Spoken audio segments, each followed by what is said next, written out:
Good afternoon and good morning to those of you dialing in from the West Coast. And thank you for joining us today as we chat about the importance of humanizing banking for your current and prospective customers.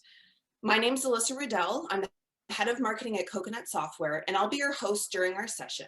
We are going to be joined by Michelle Fitro for a chat about how Arvest Bank has ramped up the customer engagement experience through a pandemic, in order to cultivate relationships and offer more personalized engagements, helping to demonstrate their value to their clients. There are also a few resources. We've provided a few PDFs and tools that I would encourage you to download and peruse at your leisure. And you'll also receive a link to the webinar recording afterwards, should you want to share with any of your colleagues. As we all know, in a time of COVID, recorded webinars really are that shining beacon of hope and excitement, and I'm sure you'll agree. So let's get started. So as mentioned, I run marketing at Coconut Software, a beautifully designed and powerful to use solution that helps financial institutions specifically who want to improve their customers' digital and physical engagement, which is a key topic of today's conversation. Our suite of cloud-based solutions provides a way to seamlessly schedule, measure, and manage client, prospect, and staff interactions. And if you haven't picked up on the thick Canadian accent already, I work from Coconut's Toronto office, and we support customers across North America. So as mentioned, today I'm joined by Michelle Fitro, who is the product senior analyst at Arvest Bank. Michelle joined Arvest in 2007 after relocating to Arkansas and was part of Arvest Bank's treasury management division as the training and go-to-market specialist before stepping into her current role as product senior analyst for the product service and development department. Thank you so much, Michelle, for joining. I know our audience members are very interested to hear how you and Arvest have managed to humanize the engagement experience. So let's dive in. Okay, so why humanize banking? And really it comes down to the fact that much of our world treats individuals like numbers with minimal concern for the person behind the digits. All consumers, not just in the financial space, want to spend their limited time on the people, the experiences, and the things that we find to be valuable. Financial institutions must demonstrate their value for their customers by personalizing those engagements and interactions in order to build those deeper connections. And so no matter how quickly we're being forced into digital transformation, particularly because of the COVID-19 pandemic and the pressure of using apps and CRMs and chatbots, et cetera, we really cannot replace that human-to-human interaction for those truly important life moments. And so I really like this quote here. It's coming from Forrester from their September research paper on US banking customer experiences. And really what they're saying is, as digital becomes the channel of choice for your consumers, financial institutions and banks in particular really need to make sure that they're ensuring their customers feel valued, respected, and appreciated. And the best way to do that is to consider streamlining task flows, reducing the number of steps that you're asking people to take in order to show that you value and respect their time. So anecdotally, many of us have felt in our gut that a better customer experience results in stickier or more loyal customers, higher advocacy, and that positive word of mouth, and ultimately more revenue. And the good news is that research is actually proving this out. From the same Forrester report, they found some key data points that I wanted to share on the screen here. So among financial institution customers in the US that felt valued, 71% plan to stay with that financial institution, 82% plan to spend more, and 87% will advocate to others. And those are incredible numbers. I don't care how good your marketing team is, because it really underscores the importance of treating your customers right. And so for those that felt satisfied across all channels, meaning that when they engaged with their bank, whether it was on the website, call center, in person, in app, those folks tend to have a 7% increase in deposit share. So these are real stats to back up how you treat your customers and prospects actually directly translates into your bottom line. Okay, so you've managed so far, but customer expectations are evolving. So why should you change now? And so really it comes down to the fact that we're living in an appointment economy. So your banking customers want to complete their transactions, get advice in a way that's convenient for them. Gone are the days where everyone visited their local branch as kind of a social visit before 5 p.m. on a weekday. And instead, the pendulum is now actually swinging towards a digital-only experience with those online banks. But our research has actually found that your consumers and your prospects want to be met somewhere in the middle. Encouraged to use digital options when low-value transactions can be completed, but welcomed into the branch when advisory and life milestones are happening. And after all, when you think about it, money actually represents their dreams, their kids' futures, is really a reflection of their hard work. But we found that a recent PwC study actually indicated that 59% of consumers, all consumers, feel that companies have actually lost touch with that human element of customer experience. All right. So what we wanted to do is we wanted to introduce Arvest Bank and Michelle to showcase how they've been able to actually bring this concept, this humanizing banking concept to life as part of their digital and physical engagement strategy. So I'm going to introduce Michelle again, and Michelle, would love for you to say a few words. So thank you, Michelle, for joining. If you want to just quickly introduce yourself. Absolutely. Thank you so much for having me this morning. I look forward to visiting with you about how we utilize Coconut software at Arvest Bank. Fabulous. Thank you. All right. So for those of you on the line who don't actually know who Arvis Bank is, we'll give you a brief overview. So founded in 1961, Arvis Bank now has over 20 billion in total assets through 270 branches, quite an extensive branch network that has also 6,000 employees. And so their branch network spans across Arkansas, Oklahoma, Missouri, and Kansas. And so they serve more than 800,000 households in about 135 different communities, and they provide a range of banking services. And they're actually one of the select few banks in the US that had their mobile app, Arvis Go, be certified by JD Power. And one of the great things, and part of the reason why I'm so excited that Coconut Software is partnering with Arvest Bank, is because they really put a big emphasis on giving back to their community. And so they have this fabulous program called 1 Million Meals. It's a fundraising event that has actually raised money for over 17 million meals at this point. So a fabulous success story, as well as, of course, given out over $3 million to local food partners. And so we're so pleased to be working with them. We're so pleased to have Michelle on the line today. And just so that everyone knows, they're currently using Coconut's appointment scheduling solution and the lobby and visitor management solution. All right. So let's dive in. Michelle, I have a couple of questions for you. I'm hoping that you can share some insights, some experiences, some stories with our audience members and really illustrate how you guys have brought humanizing banking to life. Okay, first question for you. How does Arvis consider the human element within your overall customer engagement strategy? Great question. So as a bank focused on serving more than 135 very unique communities, we've learned to create a customer experience based on the specific needs of our customers. Our associates are engaged in their local community, and we rely on this involvement to help us listen to what the issues are and what they're actually experiencing, and how we, as their local bank, can be of service. Over the years, our strategy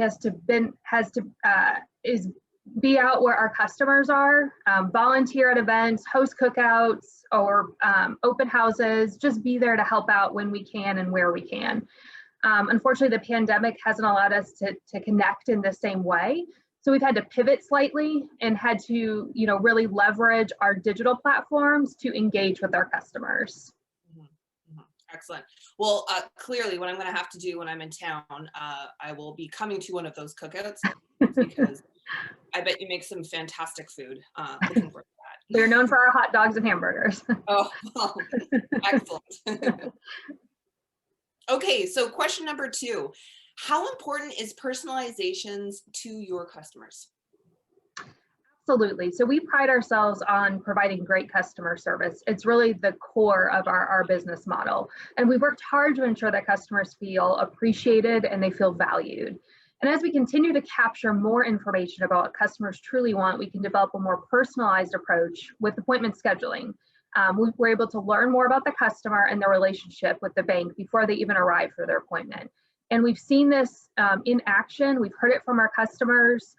We are able to, through Coconut, solicit feedback from those customers after their appointment. And so many of them have commented that when they get to their appointment, the associate already has all the paperwork completed, and what may have taken, before we had appointments available, may have taken an hour, it may only take 15 or 20 minutes. And it just, they are just very appreciative that the associate is prepared. Also, they understand what the customer is looking for before the appointment. So when that customer arrives, that associate already has several options available, and they just feel like they're heard and they're listened to, and the associate isn't hurried. They know exactly how long they have to speak with the customer and work with the customer, and because they're prepared in advance, that conversation and that interaction is just so much more personal. And the customer feels like it's their time versus they're just a number and they had to wait maybe in a lobby or in the drive-through before they can even start that conversation. Mm-hmm. No, that's so true. And that actually underscores really organically that research that I shared at the beginning of the presentation about Forrester. So just, how can you make those workflows and those processes that much more efficient? Because everyone does feel like if you're not wasting time, like you realize that I got a whole bunch of other stuff to do. So having that prep time and having the ability for those staff members to really dig in is such a value add for sure. Fantastic. Absolutely. Okay, question number 3. Previous to implementing Coconut, how did Arvest engage with prospects and customers?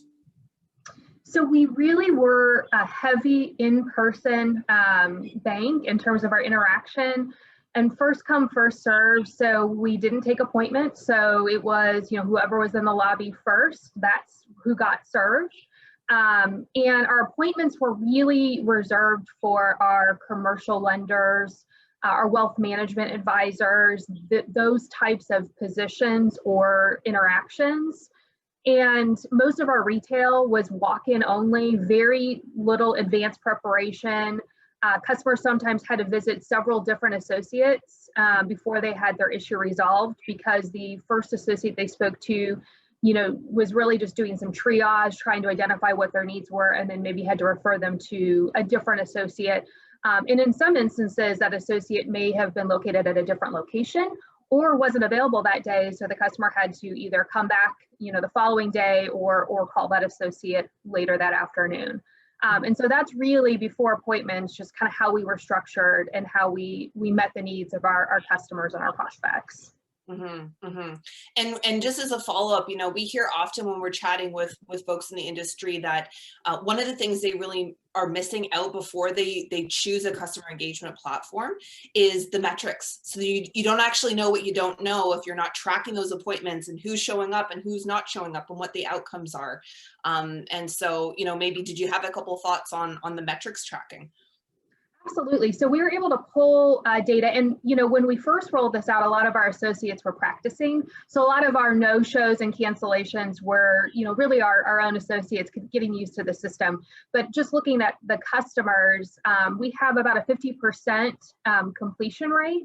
And in a lot of instances, it's really not that the appointment wasn't completed. It was that the associate just reached out to the customer in advance.